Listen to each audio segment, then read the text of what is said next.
Chapter 4 The Haunted Walk. Shortly after breakfast the following morning, Nancy, Bess and George drove to Heath Castle. By studying a map of the area, they had discovered a little-used road which led to the abandoned estate. Though this woodland route was rough and dusty, Bess preferred it to another boat trip. "Hope we don't get a flat tire," Nancy remarked, maneuvering the car to avoid jagged rocks. "How much farther is it?" George peered at the odometer and noted that they had traveled about 5 miles from the outskirts of River Heights. "We're coming to something!" she exclaimed a moment later. Through the trees, the girls caught a fleeting glimpse of a tall tower. The car rounded a sharp curve, blotting it from view. Then the road ended abruptly in front of a high, vine-covered stone wall. "The front boundary of the estate," Bess announced. "There's the name Heath Castle on the gate." Nancy jumped from the car and led the girls to the iron gate. It was fastened by a heavy iron chain, secured by a huge padlock. "The key I have won't open this padlock," Nancy said. "It's for the front door." "Who put the padlock on?" Bess asked. "Probably Daniel Hector, the executor," George replied. "Whoever it was is determined to keep everyone out," Nancy said thoughtfully. "How do we get in?" Bess asked. "Over the top, commando style," George urged. "Lucky we wore jeans." Nancy and Bess looked with misgivings at the sharp iron spikes of the high, rusty gate. "I don't like the idea of climbing over that. There must be an easier way to get in," Nancy said, her gaze roving along the crumbling, ivy-covered wall. The girls walked alongside for some distance. Finally, they came to a spot which was a bit lower than the gate and offered good toe holds. It was not difficult for them to grasp vines and pull themselves to the top. Bess was reluctant to go, but decided to follow. The 3 friends leaped down on the other side of the wall and started through the dense growth of trees and shrubs. It was damp and cool beneath the canopy of leaves. There were many eerie noises. As they progressed, Bess said she felt very uneasy. "Listen," she commanded tensely. "What's that?" "The cooing of a pigeon," Nancy replied. "Come along, or we'll all have the jitters." Just ahead stretched a long avenue of oak trees, which the girls thought might lead to the castle. They tramped through the waist-high grass and came to a vine-tangled, fern-matted bower. 2 handsome stone vases lay on their sides, broken. Apparently rainwater had filled them and frozen during the winter, bursting the vases. "What a shame this place is being neglected," Nancy commented, pausing a moment. "Mr. Hector ought to take care of it. Surely there must be money in Mr. Heath's estate set aside for that purpose. If Juliana should come back, she would hardly recognize the place." At the end of the oak-lined avenue, the girls came to a weather-stained loggia of stone. Its 4 handsomely carved pillars rose to support a balcony over which vines trailed. Steps led to the upper part. After mounting to the balcony, Nancy and her friends obtained a fine view of the nearby gardens. They had been laid out in formal sections, each one bounded by a stone wall or an untrimmed hedge. Here and there were small circular pools, now heavy with lichens and moss, and fountains with leaf-filled basins. Over the treetops, about half a mile away, the girls could see 2 stone towers. "That's the castle," said George. Amid the wild growth, Nancy spotted a bridge. "Let's go that way," she suggested, starting down from the balcony. In a few minutes, the trio had crossed the rickety wooden span. Before them lay a slippery, moss-grown path. "The Haunted Walk." Nancy read aloud the name on a rustic sign. "Why not try another approach?" Bess said with a shiver. "This garden looks spooky enough without deliberately inviting a meeting with the ghosts." "Oh, come on," Nancy laughed. taking her friend firmly by the arm. "It's only a name.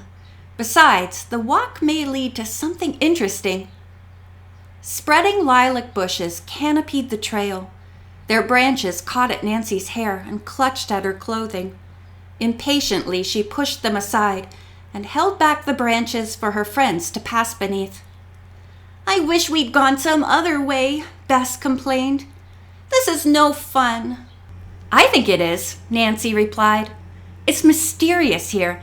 It's so—" Her voice trailed away suddenly. George and Bess glanced at her quickly.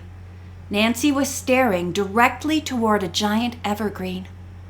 "What is it?" Bess demanded fearfully. "Nothing." "You didn't act as if it were nothing," George said to Nancy. "I thought I saw something, but I must have been mistaken." Despite their coaxing, Nancy would not reveal what had startled her. For an instant, she thought a pair of penetrating, human eyes had been staring at the girls from behind the evergreen. Then they had blinked shut and vanished. It must have been my imagination, Nancy told herself. She walked on hurriedly. As Bess and George sensed her thoughts, they drew closer to the young detective. Nancy rounded the evergreen and saw that it partially hid a vine-covered, decaying summer house. The building was empty, but her eye quickly caught a slight quivering of the vines beside the doorway, although there was no wind. She stopped short, struck by the realization that someone had been lurking there. Quietly, she told the others. "I knew we shouldn't have chosen this walk," Bess muttered. "It is haunted." "Haunted by a human being," Nancy said grimly. "I wish I knew who was spying on us." There was no sign of anyone now.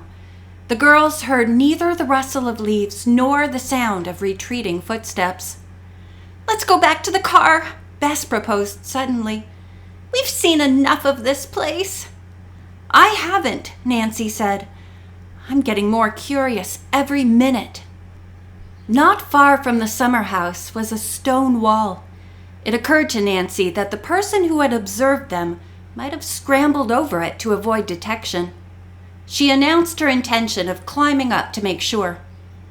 While Bess and George watched uneasily, Nancy began to scale the vine-covered wall. Near the top, however, she lost her footing. With a suppressed cry, she fell backward. George and Bess helped Nancy to her feet. Although uninjured, she was visibly shaken. "I guess I'd better not try that again," she said ruefully. "Those are the most sensible words I've heard you say today," Bess declared. "Let's get out of here before we find ourselves in real trouble." "I'm with you," George said. "I have an appointment in town, and anyway, it may rain." Nancy was reluctant to leave the estate without exploring the castle, but she had noticed that clouds were darkening the sky. "All right," she agreed, "but we'll come back." The girls retraced their way across the bridge. From that point on, however, they could not find the right direction to the road. "We're probably a long way from the car," George said finally. "I'll climb a tree and see if I can spot it." Nimble as a monkey, she went high among the branches. Then she shouted down that the river was close by and the road far away. "We've wandered a great distance from where we started," George reported as she slid down the tree and pointed out the route. "We must cut straight through that woods ahead." "Are you sure we won't get hopelessly lost?" Bess asked. "Just follow me." Nancy and Bess were quite willing to have George lead the way. She pushed ahead confidently, tramping down the high grass and thrusting aside thorny bushes. But as the going became more difficult, her pace slackened. "It seems to me we're moving in a wide circle," Nancy said at last. George paused to catch her breath. Her gloomy silence confirmed Nancy's suspicion. "George, are we lost?" she asked. "I don't know about you," the girl answered ruefully. "Myself, yes." It's going to rain any minute, too, Bess said, sinking down on a mossy log. Oh, why did we come to this horrible, gloomy place? Imagine anyone building a home here.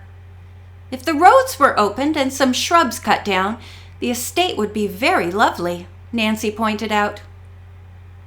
After resting for a few minutes, the girls decided to continue their trek. Nancy proved a better pathfinder than George, and before long they came to recently trampled grass. Now I know where we are, Nancy exclaimed jubilantly. We're near the front boundary wall. A few 100 feet farther on, they saw the wall itself and scrambled over it. The trio reached the shelter of the car just as the first raindrops splashed against the windshield. Fortunately, Nancy was able to drive to the paved highway before the side road became a mire of mud. She dropped the cousins at their houses, then went home. Over a late lunch of milk and a sandwich, she thought about the mystery. I might get some kind of a lead from Walter Heath's will, she decided. And I'd like to find out where Juliana did her banking. There might be a clue in the last withdrawals. Nancy called Lieutenant Masters. The police couldn't locate any bank accounts, the officer told her. A very large sum of money was found in Juliana's apartment in New York. But she had several bills from stores, and by the time they were paid from this cash, there was nothing left. Then that's a dead end, said Nancy. How about the will? I don't know, said the officer. She agreed to meet Nancy the next morning at the courthouse to examine the document. Daniel Hector was named as sole executor. A quick reading confirmed what Mrs. Fenimore had told her. The entire Heath estate had been bequeathed to Juliana Johnson on the condition that she claim it within 5 years of Walter Heath's death. One clause in the will held Nancy's attention. It read, "It is my belief and hope that Juliana still lives and will claim the property within the allotted time. She will be able to identify herself in a special way, thus ensuring that no impostor can receive my estate." I wonder what that means, Nancy mused. I haven't any idea, Lieutenant Masters said. They went over the document again, but it gave no clue to the way in which Juliana might establish her identity. I must find out what Mr. Heath meant by this, said Nancy. Obviously, it's a very important clue. End of chapter 4.